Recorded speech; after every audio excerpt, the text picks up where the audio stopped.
차관님, 개정된 양성평등기본법과 성폭력방지법에 의하면 국가와 공공기관에서 성비위 사건이 발생하면 진위여부를 밝히기 전에 여가부에 즉시 통보하고 3개월 이내에 재발방지 대책을 마련해야 합니다.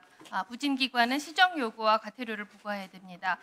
여가부에서는 지난 16일 보도자료를 통해서 제도가 안정되었다라고 밝혔습니다. 하지만 22년 법 개정 이후에 공공기관에서 발생한 성비위 사건 635건 중에 하루 내에 즉시 통보된 사건은 21%에 불과합니다.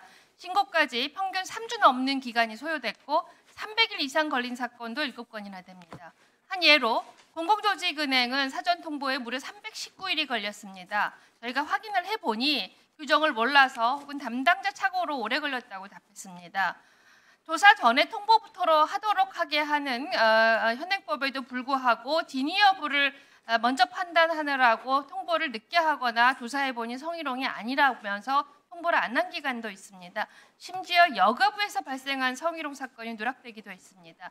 22년 접수된 사건을 조사하는 과정에서 혐의가 밝혀졌음에도 여기저기 떠돌아다니다가 담당 부서로는 정작 통보가 안 됐습니다. 통보받은 사건을 제대로 관리하지 않는 것도 문제입니다.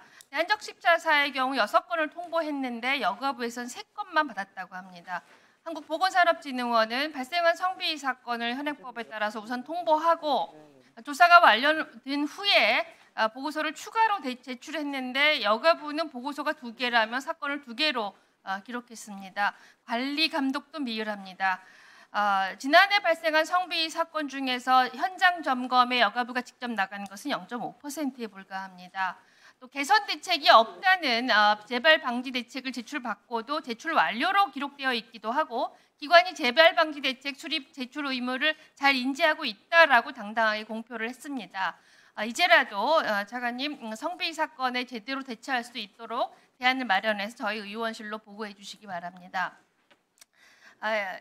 이것은 22년에 여성가족부가 발행한 여성폭력 통계입니다. 하지만 이 통계집에 교제살인 혹은 교제범죄에 대한 통계는 없습니다. 경찰청이 말하는 협소한 의미의 데이트폭력 통계를 연령별로만 분류해서 제시했고 그나마도 성별 분류는 없습니다. 저희 의원실에서 통계 작성에 참여한 관계자를 만나서 확인한 결과 통계 발행 당시에도 교제폭력 통계가 반영되었다는 지적이 있었지만 그리고 또한 발표 직후 열린 통계협의회에서도 관련 연구 결과가 보고됐지만 경찰청 관계자는 참석하지 않았고 이후 어느 부서에서도 개선 노력을 보이지 않았습니다. 여성폭력 통계는 경찰청, 대검찰청, 법무부 등 관련 부처와의 지속적인 협의가 중요한데 3년에 한 번 예산이 반영되다 보니 사전 협의가 충분히 이루어지기 어렵습니다. 상설 협의체를 구축해서 상식적으로 논의해 주시기를 부탁드립니다. 또한 여가부는 2021년부터 피해자 지원을 위해서 디지털 성범죄 특화 상담소를 지원해 왔습니다. 그런데 이게 올해부터 디지털 성범죄 특화형 통합 상담소 사업으로 전환되면서 졸속 사업이라는 비판을 받고 있습니다. 전에는 성폭력 피해자 보호 전문성을 인정받으면 프로그램 참여를 할 수가 있었는데 올해부터는 가정폭력, 성폭력 상담을 아우르는 통합상담소 기준을 충족해야 합니다. 그러다 보니 결국 관련 피해자 지원을 담당해온 14개의 상담소 중 8개는 지원 대상에서 제외됐습니다. 배제된 기관 중에는 그동안 여가부가 적극적으로 홍보했던 상담소들도 포함되었습니다. 특히 광주의 한 디지털 성범죄 상담 기관은 지난 한 해만 350건을 상담했는데 배제가 되었습니다. 그렇지만 새로 선정된 기관에는 지난 3년간 기성 상담 실적이 아예 없습니다. 그런가 하면 급하게 사업 개편을 진행한 결과 기관 선정 후 4개월가량 불법 촬영물 삭제 요청 권한을 부여받지 못했습니다.